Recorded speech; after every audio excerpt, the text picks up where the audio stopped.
Atensyon mga SSS pensioners, pagbabago sa pag-comply ng Annual Confirmation of Pensioners or SSS AKOP, meron nga ba ngayong 2026? Lahat na ba kasali dito o required na?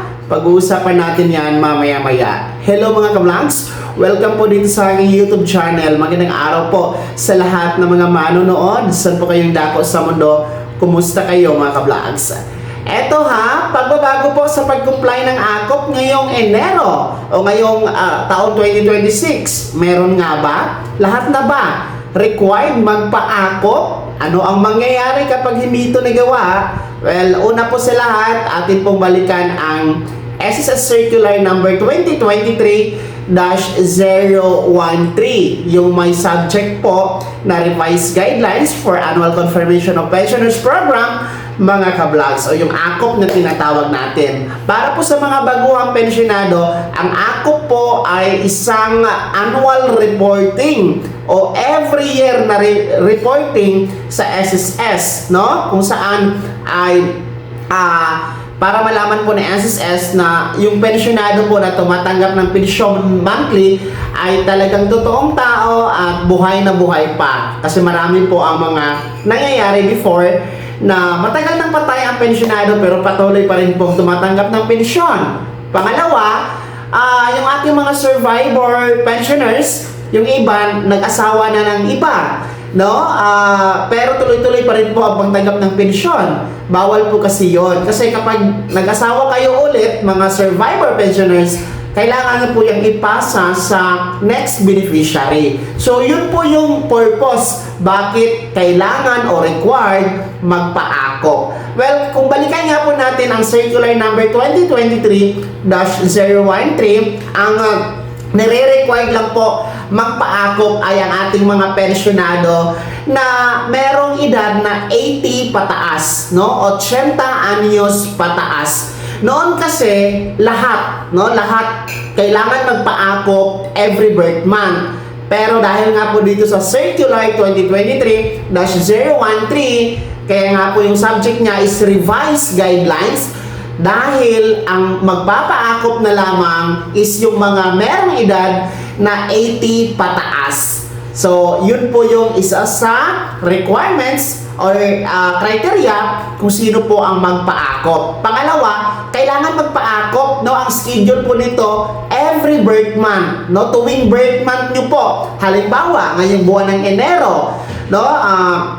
Ngayon po nasa Enero 2026 na tayo. Kung ngayon nga po ang birth month ninyo, whatever, kung ano pong petsa from January 1 to January 31, kailangan kayo magpa-AKOP mga 80 anyos pataas. Yan nga po ay isa sa paalala at anunsyo, abiso ng SSS na huwag kaligtaan mag-comply ng AKOP ngayong Enero, mga birthday celebrant, no, sa buwan na ito. So, yun po yung basihan kung sino po ang magpapa-AKOP. Uulitin ko lang, ang schedule nito every birth month. Pangalawa ay mga merong edad na 80 pataas. So, kung sino man po kayong mga pensionado na may ganoon, whatever, kung kayo ay retiree pensioners, total disability pensioners, survivor or death pensioners, kailangan kayo magpapa-AKOP, no? Dito kami sa Pilipinas, so nasa abroad, you are required to comply the AKOP. So, ang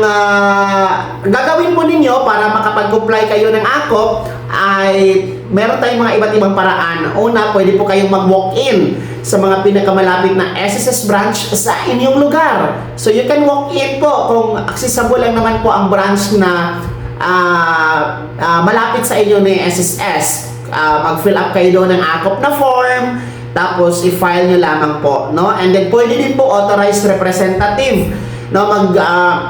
Provide lamang po kayo ng authorization letter and then yung valid ID, SSS ID ng pensionado at yung authorized person. Sa mga nasa abroad, no, pwede po online video conference. Mag-set lamang po kayo ng online appointment to schedule your video conference para mag-comply ng AKOP. So po pwede po yun. Kahit yung mga nasa Pilipinas lang, tapos wala nang time na pumunta sa branch ni SSS, pwede din po ninyo gamitin yung online video conference. Paalala paalala po, kapag nasa abroad kayo, tapos video conference ang gagamitin, Philippine Standard Time ang gagamitin po natin. And pangalawa na paalala, yung mga dalawa po, no, ang pensyon na tinatanggap, halimbawa kayo ay retiree pensioners, at at the same time, kayo po ay survivor pensioners din po. Kailangan po na dalawa na AKOP form ang isasubmit ninyo, mga ka-vlogs. So, ganun po yun ha. Ano po ba ang mangyayari kapag hindi nagko-comply ng AKOP? Well, ang mangyayari dyan, mapuputulan kayo ng pensyon, no? Ipuputol po yan ni SSS. Halimbawa, ngayong Enero, kapag hindi kayo nag-comply ng AKOP, baka wala kayong pensyon na matatanggap ngayong Pebrero or Marso. So, temporary lang naman po yan, puputulin. Ibabalik po lahat sa inyo ang mga hindi nyo natanggap na pensyon, pero sa isang kondisyon, magpapa-AKOP po kayo. So, ganun kahalaga ang pagpapa-AKOP. Balik at balik pa rin tayo sa pagpapa-AKOP, mga pensyonado. Kaya, ngayon pa lang, today is January 6 or January na first week pa lang po tayo, mga vlogs. Agahan nyo na, wag nyo nang antayin ang deadline, which is January 31, dahil baka makaligtaan at baka maabutan kayo ng cut-off. Ngayon pa lang po, simulan nyo na magpunta sa malapit na branch ng SSS, o di kaya naman po mag-set na ng online appointment para sigurado talaga na makomply ang AKOP. Para tuloy-tuloy ang pensyon at hindi mapuputol, please comply your AKOP, mga ka-vlogs, ngayong buwan ng Enero. Well, ulitin ko, wala naman pong pagbabago sa AKOP compliance, no?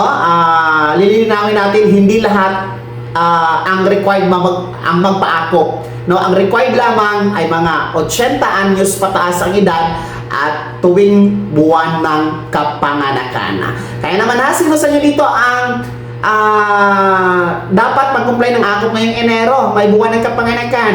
No, meron po ba? Ibahagi niyo po sa comment section na nasa baba, pakilagay ng buong pangalan at kung taga saan kayo. Kung di ka pa nakasubscribe o kaya bago ka pa lang sa aking channel, i-click niyo muna ang subscribe button na nasa baba. Huwag kalimutan na pindutin ang notification bell, ilagay sa all para una ka sa mga balitang i-upload ko. Maraming salamat po. God bless. Mag-ingat po, mga ka-vlogs.